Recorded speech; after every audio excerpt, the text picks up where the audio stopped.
Hello. So இன்னைக்கு வந்து நான் ஒருத்தவங்க உங்களுக்கு இன்ட்ரடியூஸ் பண்ணோம் அப்படின்னு சொல்லிட்டு தான் வந்திருக்கேன். ஸோ இத்தனை பேருக்கு மேக்ஸிமம் சில பேருக்கு தெரியும், சில பேருக்கு தெரியாது. என் வீட்லேயும் தெரியும். இன்ட்ரடியூசிங் யாருங்க அப்படின்னு சொல்லி கேட்கலாம். அதுதான் என்னோட லவ். ஸோ ஆல்மோஸ்ட் ஒரு 2 years ஆச்சு இந்த ரிலேஷன்ஷிப் ஆரம்பிச்சு. ஸோ அவங்க அதுக்கப்புறம் அவங்க இல்லாட்டி வந்து என்ன சொல்றது, ஒரு மாதிரி வேர்ல்டே ஒரு மாதிரி பிளர்டா இருக்கும். அந்த மாதிரி ஒரே லவ் தான். ஸோ மேக்ஸிமம் நான் வந்து எல்லா இடத்துலையும் அவங்கள கூட்டிட்டு போக மாட்டேன். பட் சில ஃபங்க்ஷன்ஸ் அந்த மாதிரி போகும்போது நான் கூப்பிட்டு போக மாட்டேன். ஏன்னா கேட்பாங்கல்ல எல்லாரும், யார் இது அப்படின்னு சொல்லி கேட்பாங்கல்ல.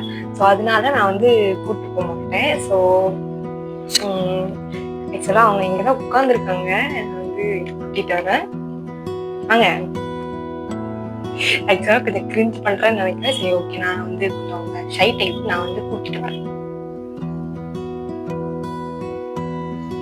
இவங்க தான் அவங்க.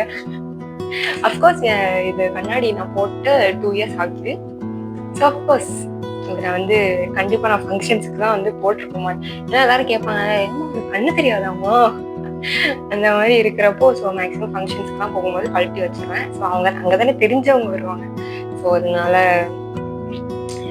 மேக்ஸிமம் இப்போ வந்து எங்கேயுமே மேக்ஸிமம் வெளியே கூப்பிட்டு போகிறதில்ல. என்னோட லவ் அழகாக இருக்காங்க. சரி, ஓகே, நான் ரொம்ப அதிகமாக கிரிஞ்சு பண்ணிட்டேன்னு நினைக்கிறேன். Okay, bye by.